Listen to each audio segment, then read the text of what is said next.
Welcome to the Hemp Podcast. Tonight we have with us Jasna Kovac. She is a pioneer in the introduction of cannabis medicines in the Slovenian healthcare system. She's the founder and current president of Mikla Association, which is an association of Slovenian nurses and other health professionals working in the field of cannabis therapies. Under her leadership, the organization has led the way in developing the use of medical cannabis in Slovenia. Welcome. Thank you. We will just start this conversation about maybe you sharing a little bit on your background and what led you to become an advocate for medical cannabis in Slovenia. And then, of course, what inspired you to establish Mikla? Yes, so in 2019, I started to write my master's thesis, and I somehow decided to research the opinions and some experiences of parents who have children with severe epilepsy or other neurology problems, and they all use cannabinoids to help themselves with the seizures and with some other problems.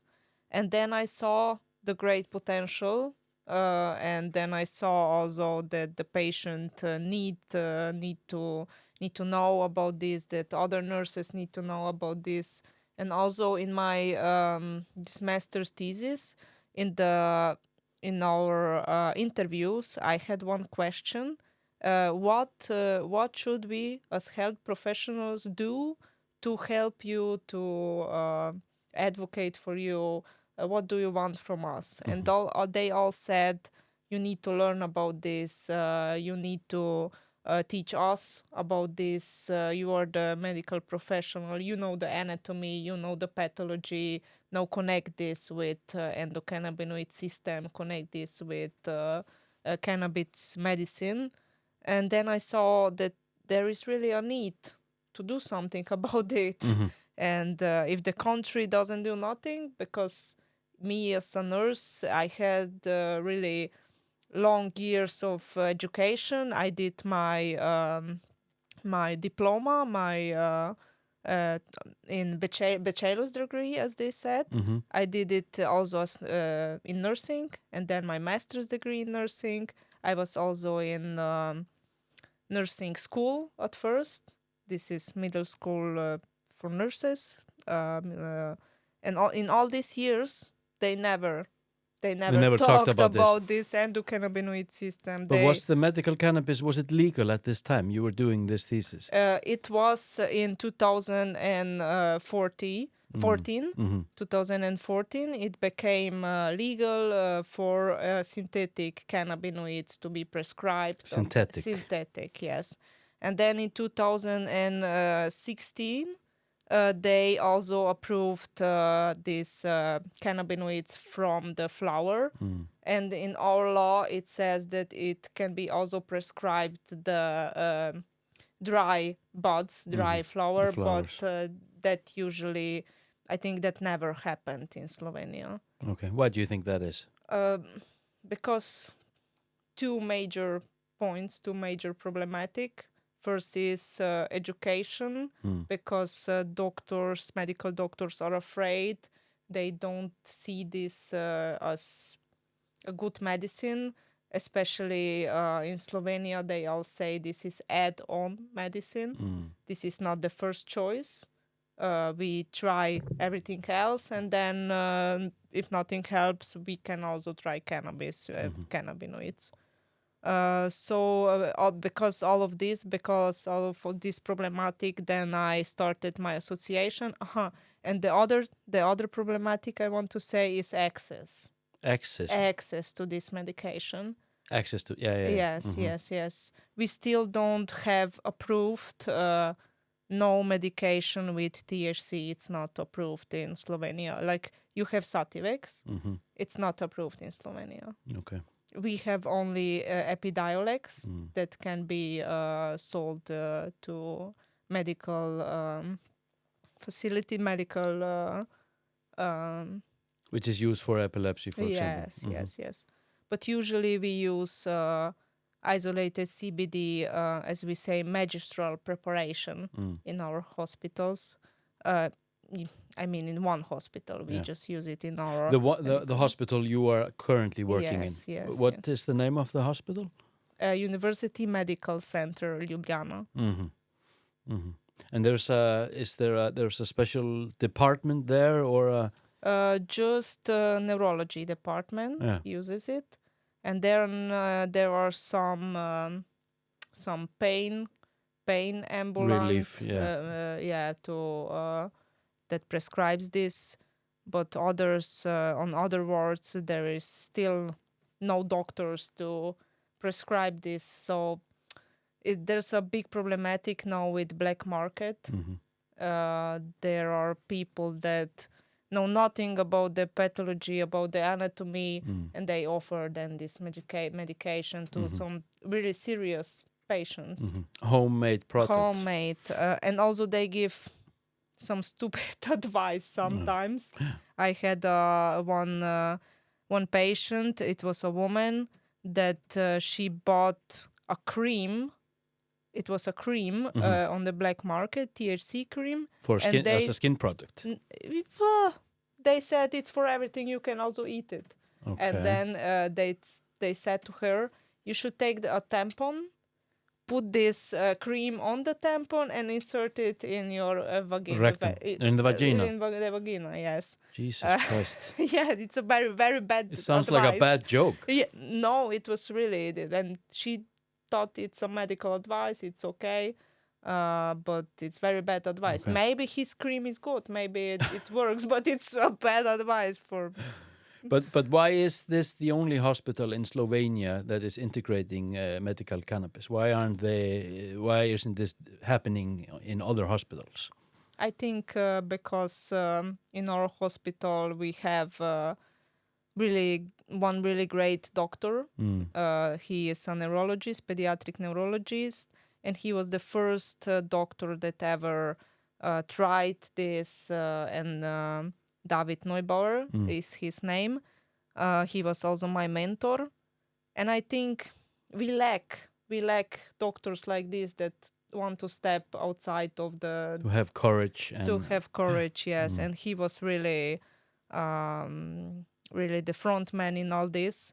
And that's why we have this on our clinic. He also taught his colleagues. Now he's retired, but he taught his younger colleagues, and now they continue to prescribe this medication, and they teach the parents how to use it and everything. Has this been talked about in media or news? Yes, a lot. This is okay. He's in a lot of papers, a lot of these TV shows that talk shows. About talk shows. Yes, talk shows. I mean, so he's very popular in these circles regarding medical cannabis. But this is still like a pretty young movement, yes, true. Regarding how many years, it started in Slovenia. So where do you think, within 10 years, do you think that this will spread, further out throughout the country? Yes, I think it will, because, as I said, there's a very big black market, and some patients have great results regarding pain and regarding some problems like endometriosis, also for Alzheimer, and the patients are somehow, they push this. And also in our clinic, it wasn't like the doctor started this. No. It's actually the patients. The parents did this. They grow it themselves, so they buy it on the black market, and then they came to this doctor that I talked, the medical doctor, the Neubauer, and they told him, look, we did this, and it had great results. And when 10 of these patients come and they all say, hey, I have great results, you should look into it. And he really acknowledge that, and he did also one research, and now he really wants to do. We already did this research, but they don't allow us to publish it. It's research who is not allowing you to do that? Our medical chamber and Ministry of Health. But on what grounds? Why are they? Because they always say you are encouraging the illegal use of cannabis with this research. But are you moving with, on the outside of the law, or are what you Actually, with this research, we looked into artisanal products. These are products that some parents made themselves, or they buy from some friend, from some relative. Yeah, unregulated. But yes, it's unregulated. But we actually analyzed these products, and it was great product. Okay. And we didn't tell them you should take this. No, they already took it themselves for some years. And why not look into it? Because also if you read this Helsinki Declaration, it says that if the doctor doesn't have anything more to give you, so nothing is there to done, and the patient has great results with some other form of medication that is not approved by the medical doctors, the doctor should report the findings and should make the data about this, and should also look into it. And a lot of doctors don't do this. No. They know about the use of cannabis, and they don't make reports. And a lot of patients even don't tell the doctor. You said that this market it's mainly it's caused by the clients or the patients who have been going through, of course, pain and all kinds of health issues, and maybe tried a lot of all kinds of medicines that sometimes aren't even helping, and sometimes just making the symptoms or the disease worse.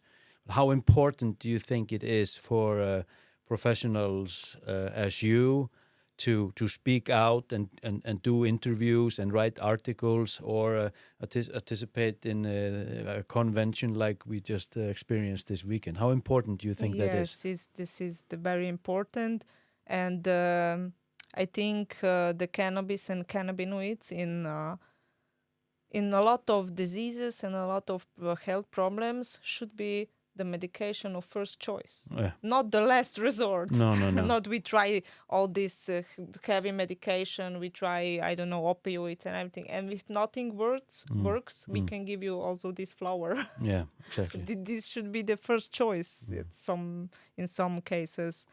So I think health professionals should talk about it. That's also how they end the stigma.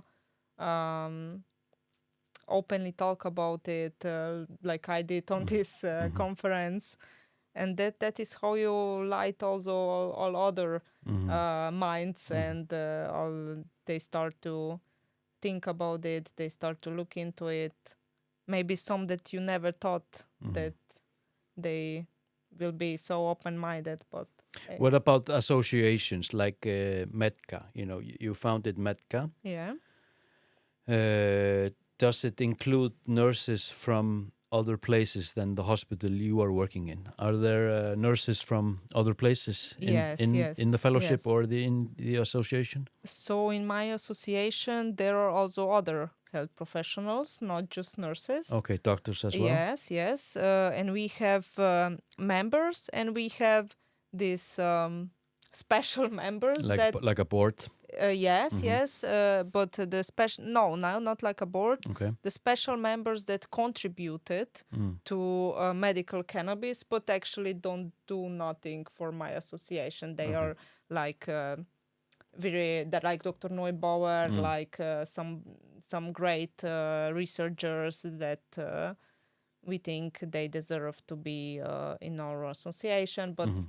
We actually don't force them to, I don't know, write something for us, and so So mainly we are nurses, Okay. but also we have other, and we have also members, supporting members who are not in medical field. And they, Relatives of patients or yes, patients and and some stuff.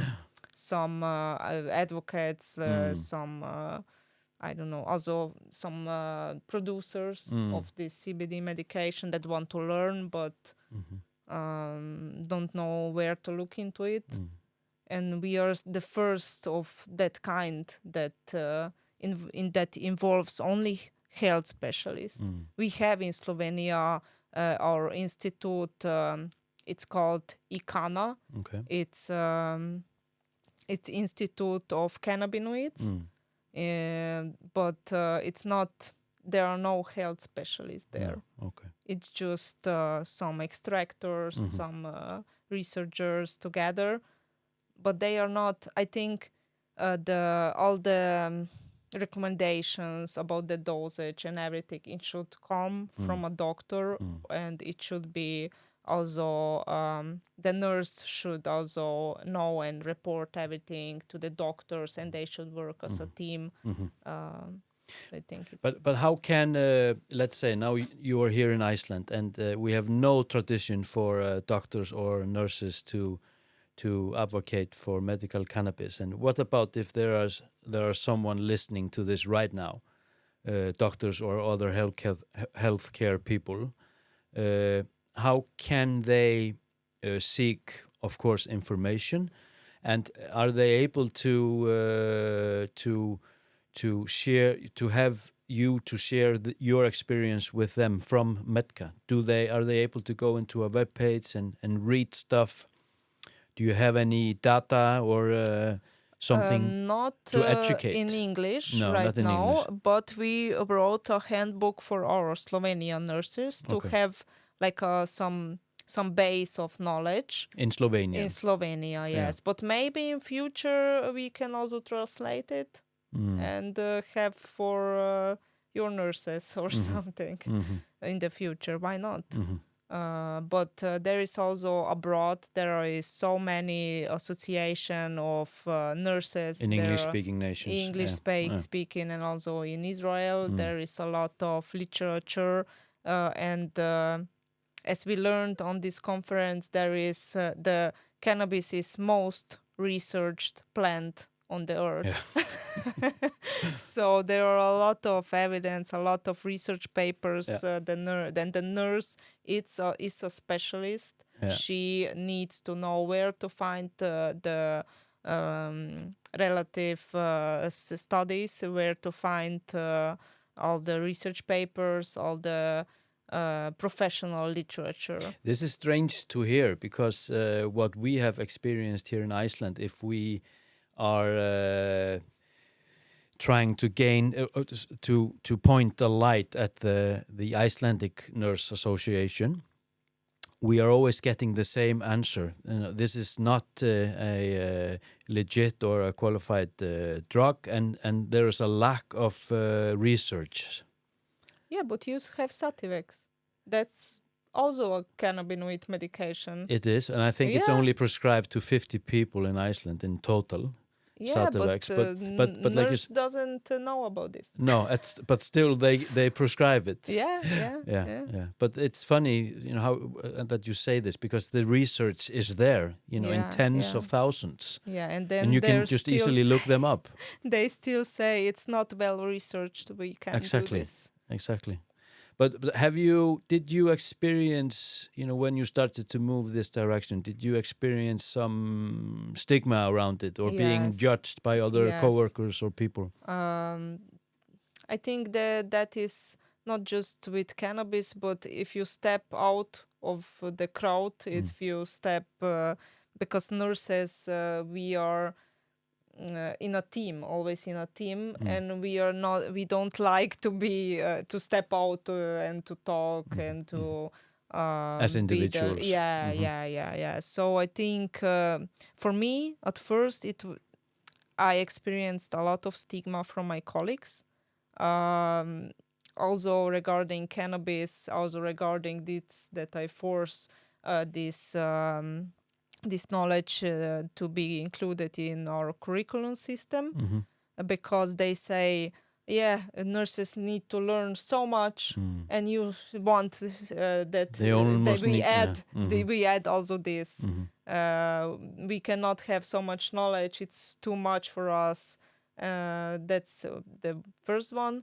And also nurses said to me, the one that didn't understand, mostly some older nurses, said to me, what is this now gonna be, your little stoner club, or what is I know this is the first idea that pops up. Yes. That's because of experiences beforehand experiences. Some have very bad experiences in when they were young in younger years, or they even saw they had some classmates that smoked cannabis, and they saw he had bad grades. It's because of cannabis. Like we heard earlier, you smoke cannabis and you are dumb. You get dumb, which not is true. No, exactly. Now more and more really educated people step out and tell, hey, at the evening I smoke one. And there was also one Olympic swimmer that smokes, and they discovered THC in his system, and he was before he does a contest. It was a problem, I think. But okay, but in what way have you seen the attitude towards medical cannabis change, both within the healthcare system and the wider community after you founded Medca? Do you think has it changed? Especially for nurses. Okay. Yes. Because with this, I give like professional appearance. She's a nurse. She talks about this, but if there comes some smoker, some stoner, and talks about this, this is medicine, nobody takes him real. Nobody takes him seriously. Nobody takes him seriously, So I think that as health professionals, we need to be professional, not judgmental. We need to talk openly, look into research, and because all this judgment, everything, the result is stigma in general public, in patients. But do you feel, are there doctors in Slovenia stepping out as well, or is it only the only one, your mentor? But are there others? There are others, but we had one case. It was it was in all the websites. One doctor prescribed cannabinoids on the medical prescription, and then he was charged. The also medical chamber of Slovenia wanted, like few years back, Okay. they wanted to take his license, and they said, you are not well educated to prescribe this. Where did you learn this? We don't learn this in our medical schools. You don't have certification for this. How can you prescribe if you don't know what this is? But then all the other experts still stepped together and helped him, and I think he also went to court, I think, but I don't know well. But he saved his license. The patient got a medical prescription from him. It was all good, but he had some problems. He had problems. It's not nice. It causes you stress. He could lose license. But on the subject of the cannabis, can you name different diseases or conditions you are treating the patients with medical cannabis, and maybe different blends of cannabinoids like THC and CBD? When are you using more THC compared to CBD, and the other way around?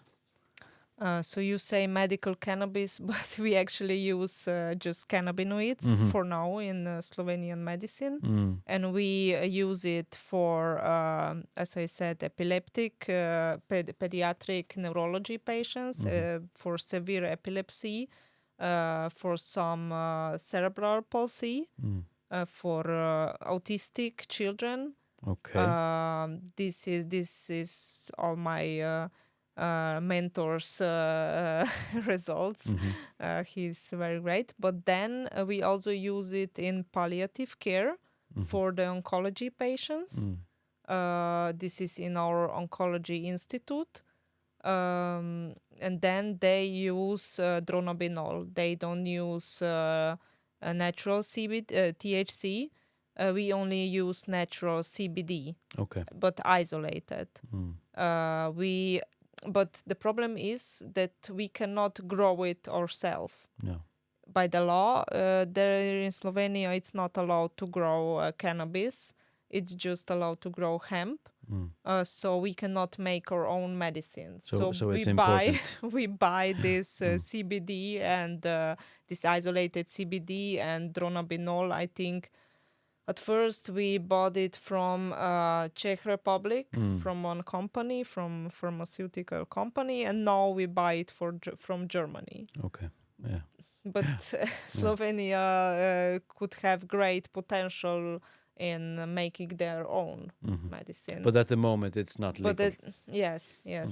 But it's ironical because you can use it, but the doctor can prescribe it, but you need Slovenia needs to buy this for I don't know how much is the price, but we buy it not cheap from. And in which form does it come? Does it come in powder? In powder. In powder, yes. And then they mix it together with some MCT oil in our pharmacy. Okay, all right. But you spoke about autistic children. What's the blend for them, and what is the dosage? For pediatric patient, it's usually just CBD. Just CBD. Is isolated cannabidiol. But they also, when we have also this system that if patient buy some products from abroad or in some market, legal products, CBD drops or something, and if it helps him, and the specialist, the medical specialist, writes on their prescription that it helps him, he can go with that prescription to our health insurance, show them how much they paid for it, the receipt, they get the money back. Really? Yes. So he's getting a refund based on evaluation of self-medicating process. Yes. Wow. This I've never heard before coming from a doctor. And also my mentor, David Neubauer, he recommends some preparation abroad, like Charlotte's Web. They order it, the parents order it. You have the receipt? Yes. And you get the refund? Health insurance pays them a refund. God, this is unbelievable. Yes. All because right. I don't know if you know Charlotte's Web. Yeah. Yeah, that's especially for epilepsy children. Yeah, it comes from the name. I think her name was Charlotte. Charlotte. Yes. She had epilepsy. Yes. What about the future of medical cannabis? You think, what are the hopes? What are your hopes for the future of medical cannabis legislation and its integration into Slovenian and of course international healthcare? As I said, I hope at some point it will be the medication of first choice, because we should try this first and then other heavy medication that have a lot of side effects that change. I don't know, the person whole mood. It creates and everything. imbalance. Yes. We should try this first, and if it's not for you, if it doesn't help, okay. We try these medications that are prescribed. Yeah, for this. but this is a dangerous road to go if you think about pharmaceutical companies. They will go completely bankrupt as the result. Yes, it's true. But also for pharmaceutical companies, cannabis it's not so interesting for them. No, I wonder the why. whole plant. Yeah. They are very interested in isolates. In synthetic, yes, and in isolates. Because they always want to take one molecule. And with one molecule, it's easier to do research. It's easier approve full control. Yes, it's very easy for them. But when it's the whole plant, there is so much, as Lumir said, there are how many compounds? Yeah, I can't remember, but A probably lot of thousands. a lot of compounds. And also probably harder to get patents on a whole plant. It's impossible. It's impossible, yeah. So it's not very interesting for pharmaceutical companies, medical cannabis. Okay, but for you as a nurse and a health employer, how do you envision? What's the nurse's role, and of course other healthcare professionals, but let's say nurses, in relation to cannabis treatment, to evolve it, because you are here talking as a nurse. Yes. What is your mission? Now, or when there is already established program for cannabis use? Now. For now, it's, as I said, end the stigma, talk openly about it, spark some sparks in other people, that in some policymakers, in people that can change things. But when it's already all when it's in the system, when we have this program of use and everything, then the nurse's role, it should be education first, education of the patients. When doctor prescribes it, there should be nurse that teaches the patient how to use it, how to help themselves with side effects. Similar as when there is some patient that are that discover they have they need insulin. Then comes the nurse, teaches them how to use it, how to measure your blood sugar in blood. Yeah, insulin. Yes. Yes. So it should be similar as that. The nurse should be the primary educator. Also, she should measure the outcomes.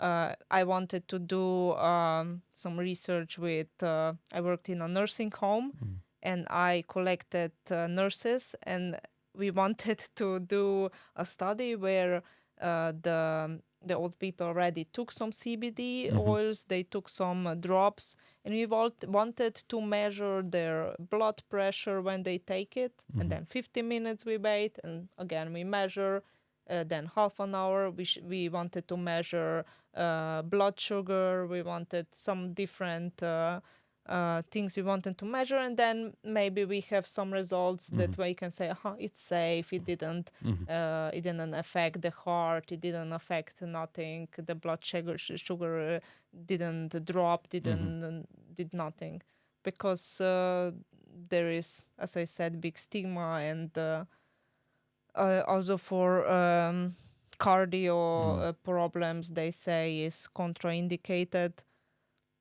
So, but on the subject of the elders, I've read in the Icelandic newspapers. I think if I remember it correctly, about 60-70% of all the elders in the elderly homes, they are given antidepressants. They are given all kinds of psychiatric drugs and chemicals. To in what purpose, I really don't know. Maybe it's the short of staff. I don't know. Yeah, to be easy for the staff. Exactly, and this is done without any stigma around it. Like nothing is more normal than this. What is your experience with working with old people and cannabis? Yeah, the medicine is great. The medicine and technology in medicine became so advanced. We can live to. What is the longest living human on Earth? Probably 120. Yeah, we can live to a very old age now. And I saw old people that lived for 10 years in a nursing home like a plant. Like zombies. Yeah, they couldn't talk. They were in the end-stage palliative care. That's not living. No. The quality of life was zero. But for 10 years they lived in this state, and quality of life was zero.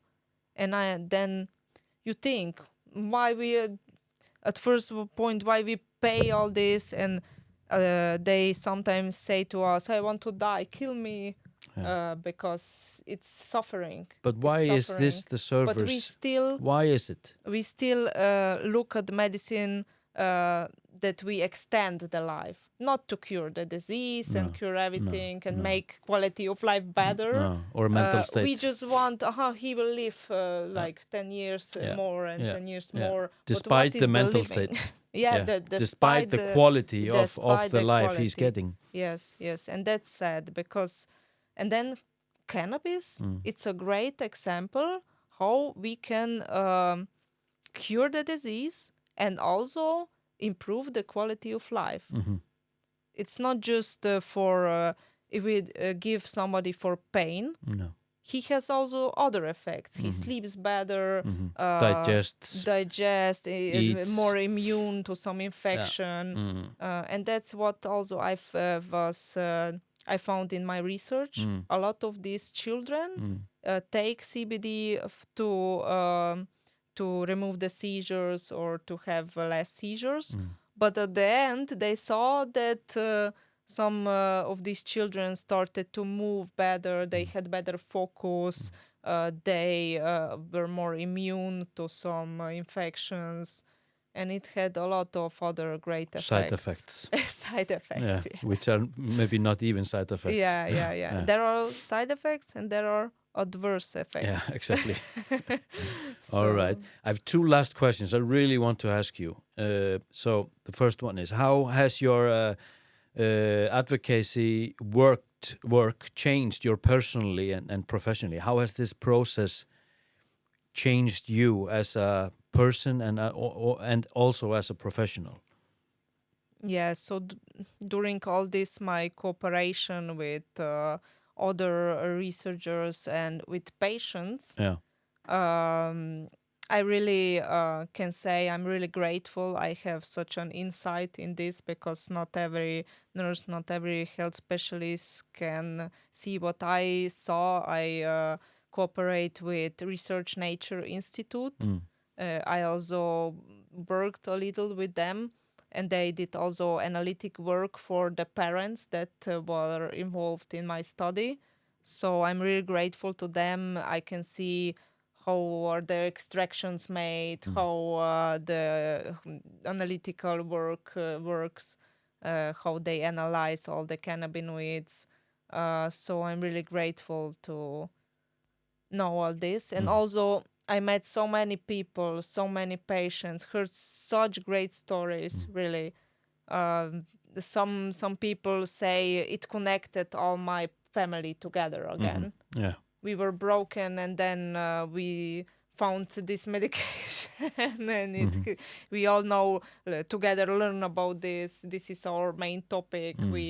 It brought us together, and I can see also that with people I meet here, also here and at other events with cannabis, all these people are like, we are one big family. Yeah.